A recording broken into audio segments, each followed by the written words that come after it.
than any other country on this planet. This is not an exercise in we're good, they're bad. That comes from the Cold War, which was supposed to have ended in 1989-90, but clearly hasn't. Or at least, the Cold War is alive and kicking in the minds of some of our fellow citizens, which is too bad, because it prevents the kind of balanced approach, looking at the pros and the cons, that a mature, intelligent conversation ought to be about.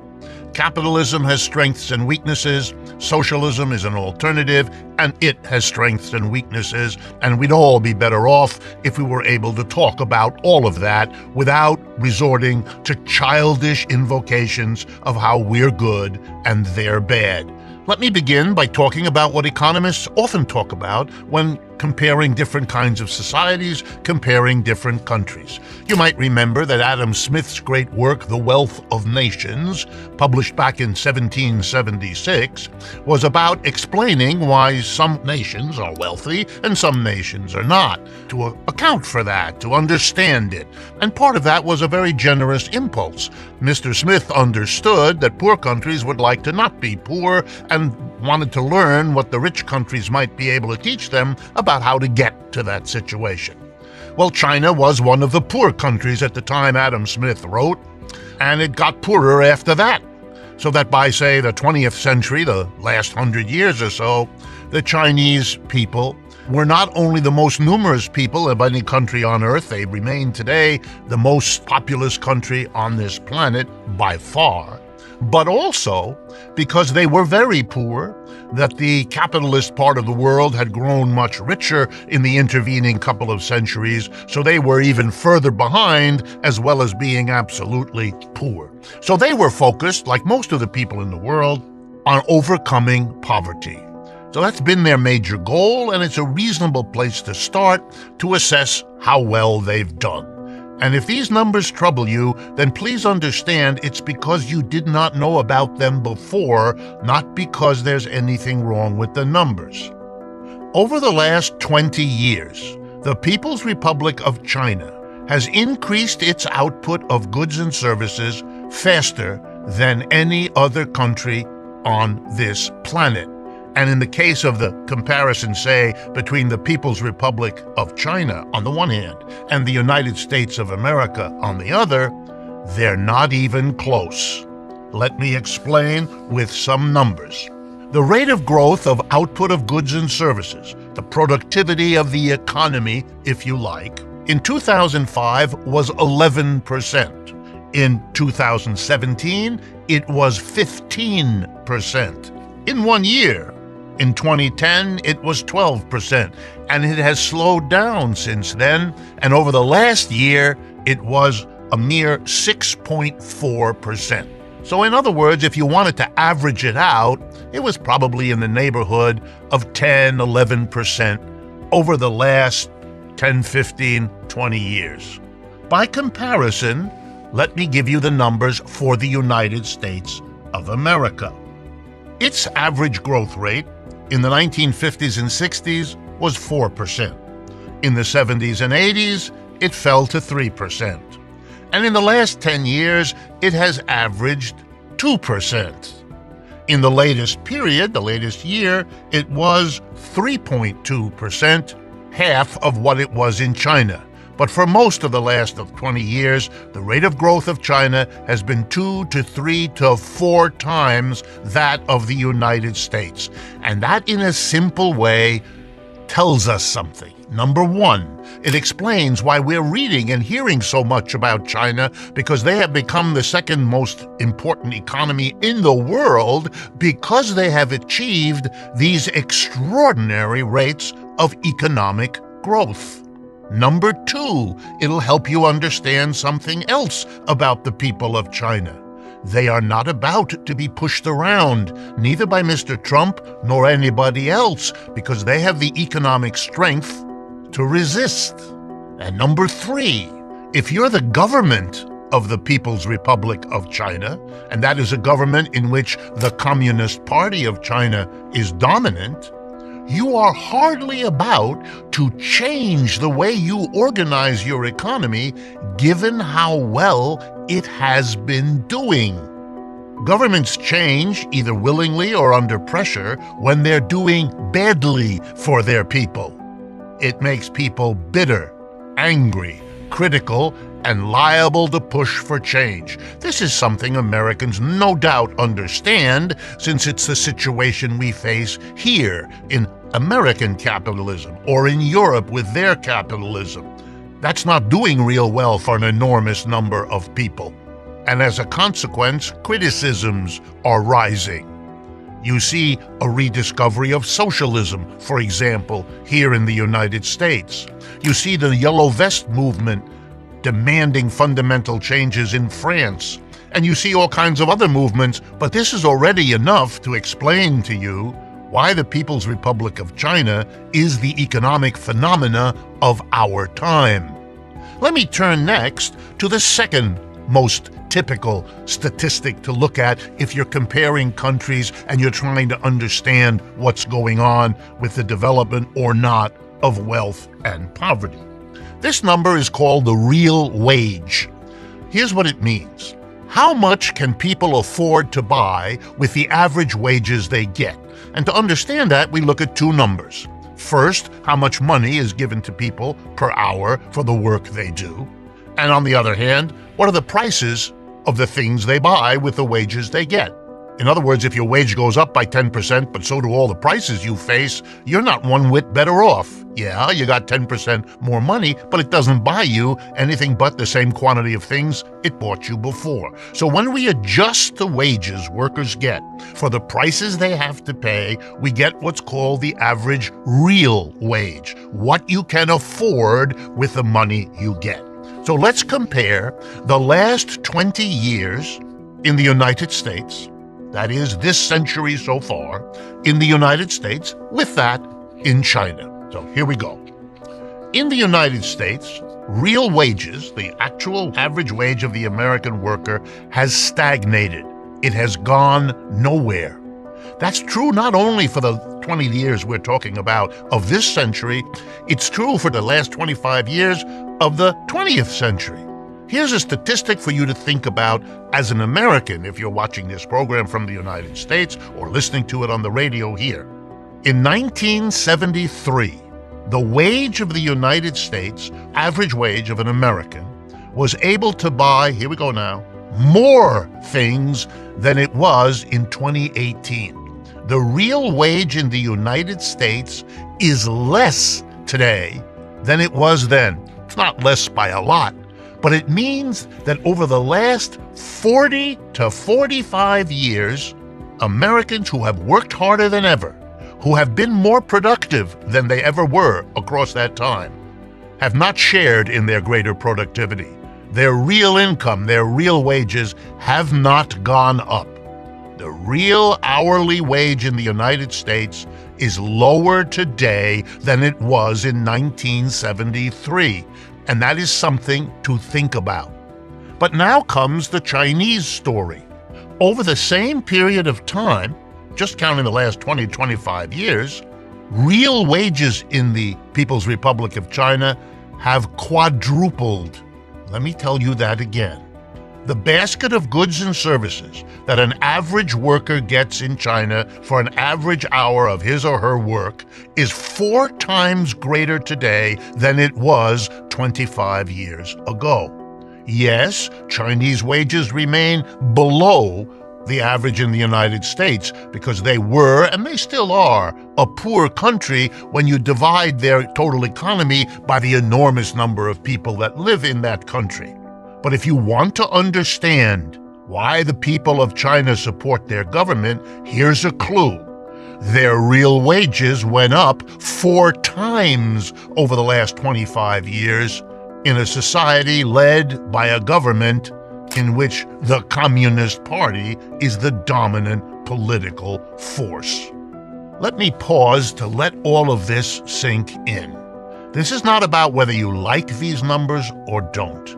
This is not about whether you're critical of many aspects of Chinese society or you're not. I myself find things in China I admire and things in China I would like to avoid. I try to look at their strengths and weaknesses. But when it comes to the economics of their socialist system, and I compare it in its performance over decades to this moment, there is no contest about which system has served its people better in terms of economic growth of output, the economy as a whole, and the real wages of the average worker in that society. Is China an example of equality? No, it has a great deal of inequality. There, the United States and China have something in common: high inequality that's actually getting worse.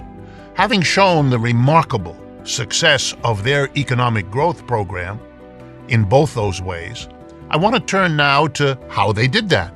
How do they organize their economy, and particularly in what ways differently from that of the United States or Western Europe that might help us account for their extraordinary performance?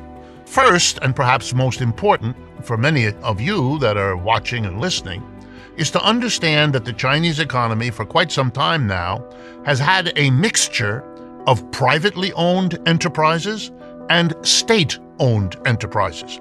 You might think of it as a mixed economy between private and state. It is also true over the last 20-25 years that the role of the private sector has been enlarged relative to the role of the state sector.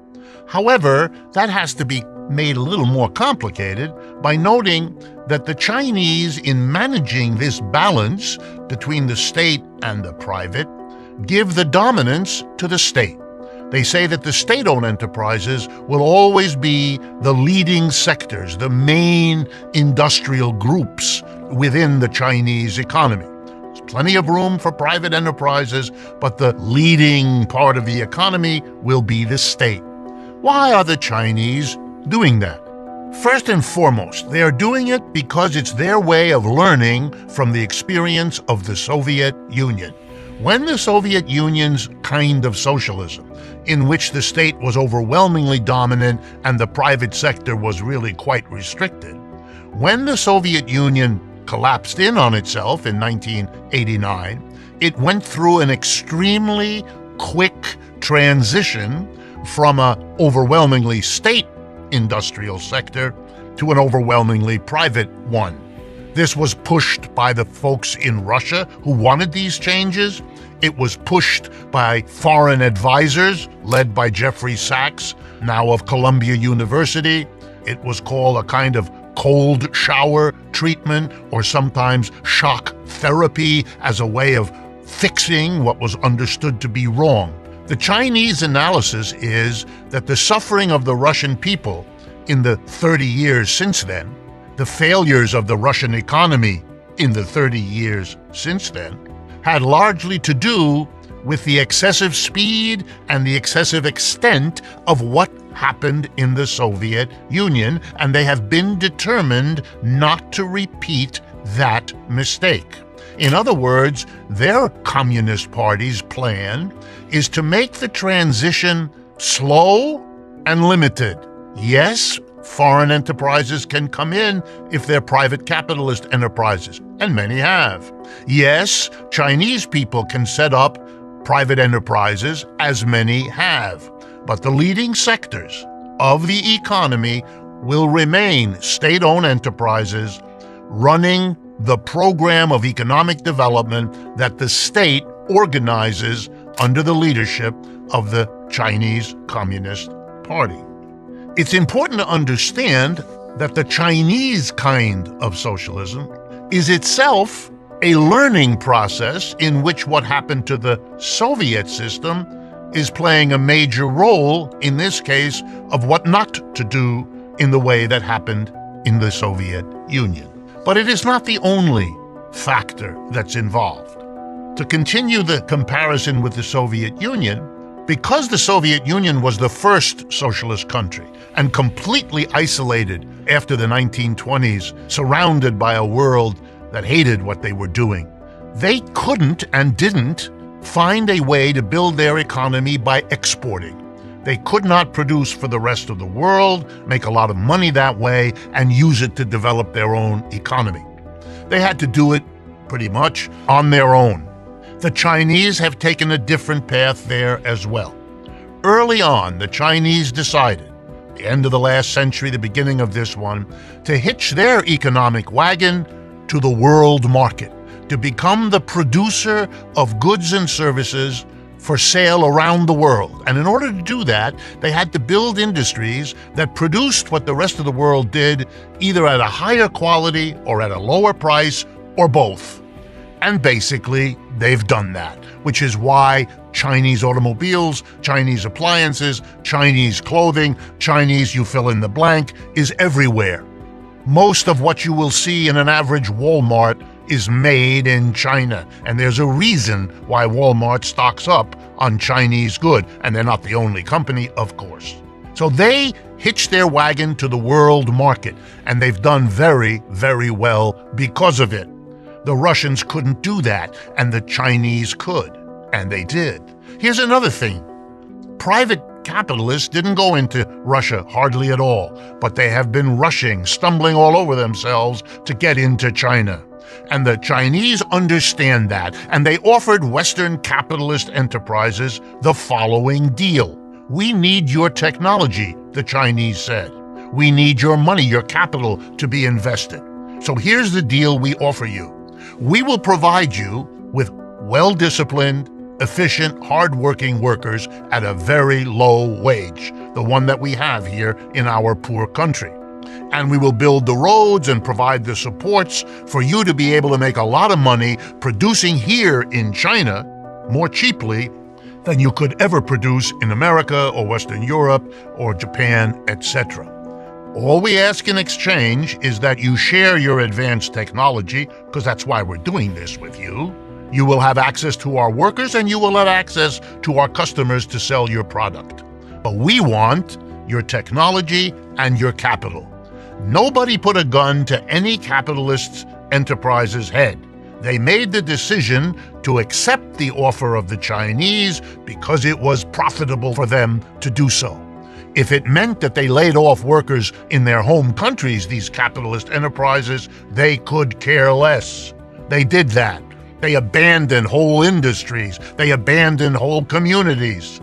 That's how capitalism has always worked. Only this time, this destruction of working people in the West was a boon to the workers of China, which is why I gave you the numbers about the average real wage.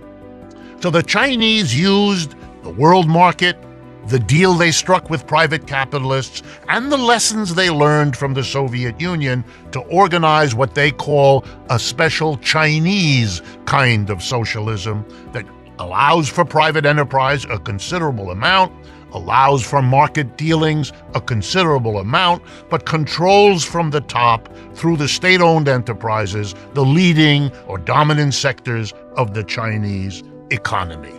China is an old civilization and a quite homogeneous civilization. The Han people are the dominant ethnic group and other ethnicities are small and scattered. The Chinese are a proud people with a long history of a pretty well-developed civilization, which at various times over the last couple of thousand years was much more developed than civilizations in the West were. So for them it was doubly embarrassing, humiliating is the word they used, to fall under the control of foreign colonialists in the 17th, 18th, 19th century. From Britain, from France, from Germany, from the United States. It culminated in a horrible moment of rebellion called the Boxer Rebellion at the end of the 19th century, when a futile effort by the Chinese authorities to push back against the Western imperialists was defeated. China was never made into a colony. They're very proud of that. But they had to give away Hong Kong and parts of their country to the foreigner who controlled them, who settled their merchants and other companies in these special territories where they didn't find themselves subject to Chinese authority or Chinese law. And the Chinese as a people made a commitment to find their own way. to break, led by Sun Yat-sen at the beginning of the 20th century. And when that wasn't sufficient, and when they were added the humiliation of the invasion of their country by the Japanese in the 1930s, a revolt of a much deeper sort took place in China. They were successful. At first, it was an alliance between the nationalists who wanted to build up a capitalist China and the communists who wanted to build up a socialist China. But they worked together to push the Japanese out. And by 1945, they had done so together with the fight of the United States and its allies against Japan. And as soon as World War II was over, the alliance between the capitalist/nationalist Chinese under their leader Chiang Kai-shek ended up in a civil war with the communists, their former allies, led by Mao Zedong. And a civil war broke out from 1945 to 1949, ending with the decisive and complete victory of the communist Red Army. The Chiang Kai-shek people left the mainland of China and went to Taiwan, where their descendants still live and still imagine that they, on the little island, are China, whereas the vast mass of people on the mainland are something else. No one hardly is left in the world who shares this delusion. From 1949 to now, 70 years, historically not a long time, but from a decimated, poor, colonialized country, China is now the #2 economy in the world, and it is an incredible achievement. And not to understand that, not to understand what this means in the minds, in the feelings, and in the pocketbooks of the Chinese people, not to understand